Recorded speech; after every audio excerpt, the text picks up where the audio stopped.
ورحمة الله وبركاته.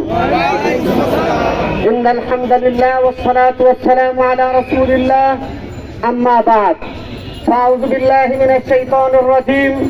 بسم الله الرحمن الرحيم. وقاتلوهم حتى لا تكون فتنة ويكون الدين كله لله. صدق الله مولانا العظيم. মিরপুর থানার সর্বস্তরের তৌহিদি জনতার উদ্যোগে ইজতেমার ময়দানে কুখ্যাত সন্ত্রাসী সাতপন্থীদের অতর্কিত ঘুমন্ত তাহাজ্জুদ গুজার তাবলীগের সাথীদের ওপর হামলার প্রতিবাদে আজকের এই বিক্ষোভ মিছিল এবং প্রতিবাদ সভায় আমরা পরিষ্কার জানাতে চাই যে যাদের বিরুদ্ধে মামলা হয়েছে 19 জনের বিরুদ্ধে, সৈয়দ আসিফুল ইসলাম সহ যারা ইজতেমার ময়দানে আমার ভাইদেরকে শহীদ করেছে, আজকে আমরা এই সমাবেশ থেকে তাদেরকে দ্রুত প্রশাসনের কাছে দাবি জানাই, দ্রুত তাদেরকে গ্রেফতার করে আইনের আওতায় এনে তাদের বিচার করতে হবে। প্রিয় সংগ্রামী বন্ধুগণ, আপনারা ভুলে গেলে চলবে না। 2018 সালে 1 ডিসেম্বর এই কুখ্যাত সন্ত্রাসী গোষ্ঠী আমাদের ছাত্র ভাইদের ওপর এবং তৌহিদ জনতার ওপর, মুসল্লিদের ওপর তারা হামলা করে কয়েকজনকে শহীদ করেছিল। সেদিন আমরা মাফ করে দিয়েছিলাম, সেদিন মামলা হয় নাই, কিন্তু আর কতদিন আমরা মার খাবো? এভাবে আমরা আর মার খাইতে রাজি নাই। আমরা এখন আমাদের ভাইয়ের রক্তের প্রতিশোধ নিতে চাই। সুতরাং পরিষ্কার হয়ে প্রশাসনকে জানিয়ে দিতে চাই, দ্রুত তাদের বিরুদ্ধে ব্যবস্থা নিতে হবে। প্রত্যেকটি মসজিদে সাতপন্থীদের তাবলীগের কার্যক্রমকে বন্ধ করার জন্য মসজিদ কমিটির প্রতি উদাত্ত আহ্বান জানাচ্ছি।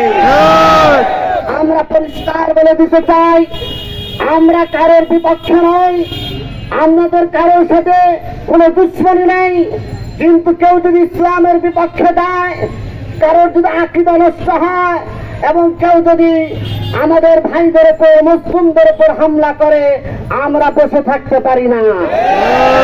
আমরা তাদের সাথে সন্ধি করতে চেয়েছিলাম, তাদের সাথে সমঝোতা করতে চেয়েছিলাম, কিন্তু তারা সমঝোতায় বিশ্বাসী নয়।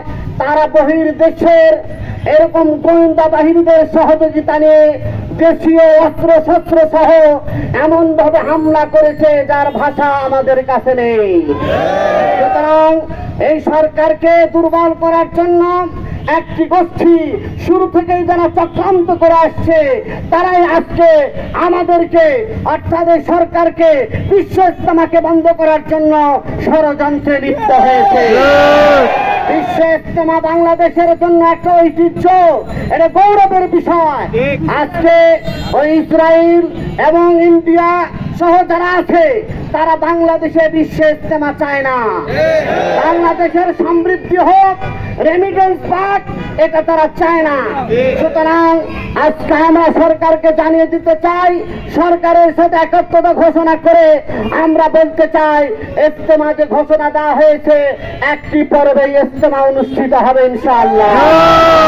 এখন থেকে কাকরাইল মসজিদে শুধু একমাত্র আলমী সুরার যারা তাবলীগের সাথী আছে, তারাই শুধু অবস্থান করবে। যারা জুলুম করে, ইকরামুল মুসলিমিন, ইকরামুল উলামা, এই উসুল থেকে যারা দূরে সরে গেছে, তাদের তাবলীগ করার অধিকার নেই। সুতরাং তারা তাবলীগের কোনো সাথী নয়, তাবলীগের সাথে কোনো সম্পর্ক নেই। মূল ধারার যারা আছে, আমরা উলামা ইকরাম।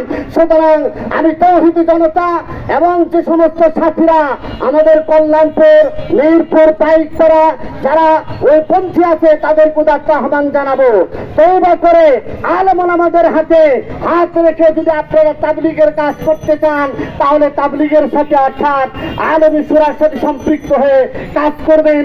এই আহ্বান জানিয়ে আপনাদের সকলকে সোচ্চার থাকার জন্য, ঐক্যবদ্ধ থাকার জন্য আহ্বান জানিয়ে আমার বক্তব্য এখানে শেষ করছি। নাসরুন মিনাল্লাহি ওয়া ফাতহুন করিম।